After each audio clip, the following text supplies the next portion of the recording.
এই বর্তমানে যে আদালতের নির্দেশনা পাওয়ার পরেও অবৈধভাবে বাংলাদেশে 190টার উপরে এনা পরিবহন এবং স্টার লাইন পরিবহনের বাসগুলো চলছে।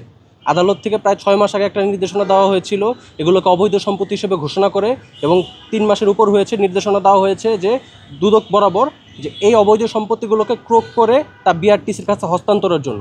কিন্তু এখন পর্যন্ত কোনো কার্যত পদক্ষেপ না দেখতে পাওয়ার জন্য, এবং সম্প্রতি এই বিষয়ে বেশ কয়েকটা জাতীয় গণমাধ্যমেও পর্যন্ত সংবাদ হয়েছে, তারপরও আমরা দেখেছি যে দুদক থেকে বা সরকারি কর্তৃপক্ষ থেকে কোনো ধরনের ব্যবস্থা নেওয়া হয়নি।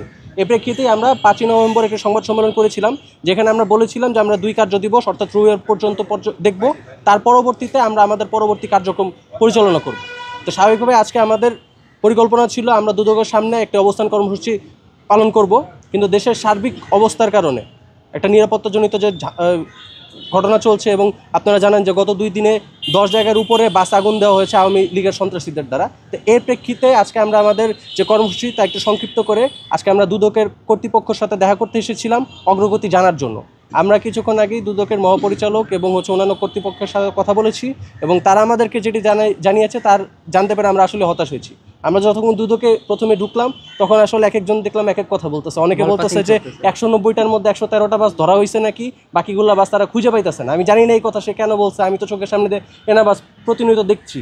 পরবর্তীতে তাদের একজন পিআরও কর্মকর্তার সাথে কথা বললাম, তারপরে মহাপরিচালকের সাথে কথা বললাম। সার্বিক যে আপডেট তারা দিচ্ছে তা হচ্ছে যে সম্প্রতি হচ্ছে তাদের একটা কমিটি গঠন হচ্ছে, যেখানে দুদকের সম্পত্তি বিভাগ, বিআরটিসি, দুদকের তদন্ত বিভাগ, বিআরটিএ এবং বাংলাদেশ পুলিশের সমন্বয়ে একটা তদন্ত কমিটি গঠন করা হচ্ছে, এবং এই তদন্ত কমিটি সরাসরি বাসগুলোকে ক্রোক করে বিআরটিসির কাছে হস্তান্তর করবে। মোনালিসা হেভি ফ্লো 15 পিস প্যাকেটের সাথে 8 পিসের একটি প্যাকেট একদম ফ্রি।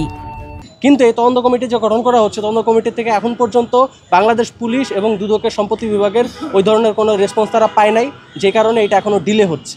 এখন আমাদের কথা হচ্ছে যে 6 মাস আগে আদালত একটা নির্দেশনা দিয়েছে, এখনও তারা ডিলের কথা বলতেছে, এখনও তারা রেসপন্সের অভাবের কথা বলতেছে।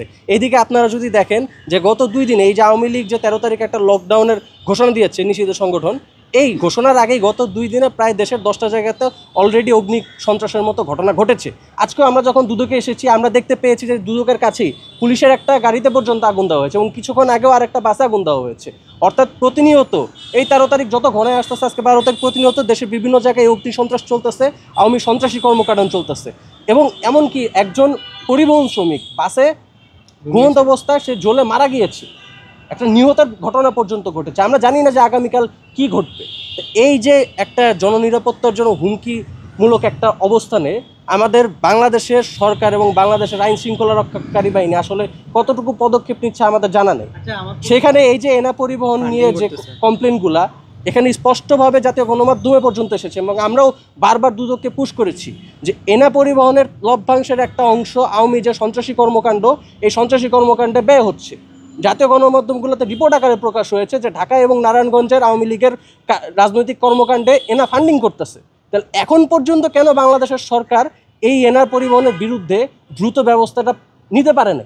এটা আমাদের একটা বিশাল বড় একটা প্রশ্ন। আমরা দুদকের মহাপরিচালক মোস্তফা কামাল সাহেবের সাথে দেখা করেছি, এবং ওনারা এটাই বলেছে তারা আসলে দ্রুত করতে চাচ্ছে। তাদের কমিটি একটা গঠন, যেটা আমি বললাম যে দুদকের সম্পত্তি বিভাগ, তদন্ত কর্মকর্তা, বিআরটিসি, বিআরটি এবং বাংলাদেশ পুলিশ এর সমন্বয়ে একটা কমিটি গঠন করে তারা বিআরটিসি কাছে এই বাসগুলোকে হস্তান্তর করবে। কিন্তু এই কমিটির যে কতদিন লাগবে এটা তারা এখন স্পষ্টভাবে বলতে পারছে না, তারা শুধু বলতেছে যে তারা দ্রুত করবে। এখন পর্যন্ত তারা বাংলাদেশ পুলিশ এবং দুদকের সম্পত্তি বিভাগের ওই ধরনের রেসপন্স পায় নাই, যে কারণে এই যে টোটাল কার্যক্রমটার ডিলে হচ্ছে।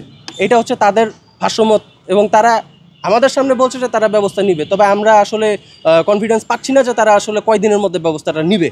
আর আমাদের আজকেই কার্যক্রম ছিল যে আমরা এখানে অবস্থান কর্মসূচি করব, কিন্তু যেটা বললাম যে সার্বিক পরিস্থিতির কারণে আমাদের কর্মসূচিটা সংক্ষিপ্ত করেছি। তাই আমরা এই সপ্তাহটা দেখব। আমরা আগামী সপ্তাহে সোমবার থেকে আমরা শুধুমাত্র এইখানে না, আমরা আরও কঠোর কর্মসূচি দিয়ে এই এনা পরিবহন এবং স্টার লাইনের যে অবৈধ বাসগুলো এগুলো বন্ধে যা যা করতে হয় আমরা তাই করব।